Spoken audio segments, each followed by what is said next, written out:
Derok espero behar dugu hoberena euskararentzat. Hemen gauden guztiok. Zalantzak dauzkat. Eta zalantza handiak dauzkat eta mindu nau bereziki zuek egin duzuen bideoak Idoia Mendia, benetan esaten dizut. Eta uste dut gainera mindu dituela baita zenbait sozialista euskaldun ere. Benetan mindu nau eta gauza bategatik mindu nau. Iruditzen zaitelako bi botoren truke herri honetan zatiketa eta gorrotoa sustatu dezuela. Guk uste dugu, nik uste dut baietz Mendia, administrazioan lan egin duzu urte asko. Utzidazu bukatzen, iruditzen zaidalako zure mezua herri honetako politikari eta lehendakari gai bezala izan behartzuela, zatozte euskerara. Zatozte eta deskubrituko duzu euskerak zer emango dizuen. Zatozte eta erakutsako dizuen... Hortan ez dago txalantzarik, Maialen, nire proposamena da administrazioarentzako.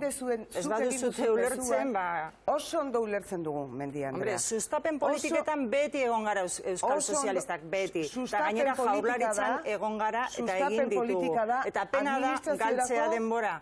Eta ez hitz egitea, genero indarkeriare buruz, berdintasunari buruz eta emakume dituen problemei buruz. Andrea, ez da bat ere pena euskara bere tokian jartzea eta duen garrantzia ematea herri honen... Azaldu egin dut, zertarako da gure proposamena. Baina dizut ez nagola batera doz, minduta nagola eta iruditzen zaitela boto pare baten truke egin duzun, hori da, boto pare baten truke egin duzun autua dala eta zuzenean jotzen diozula eskubide horri.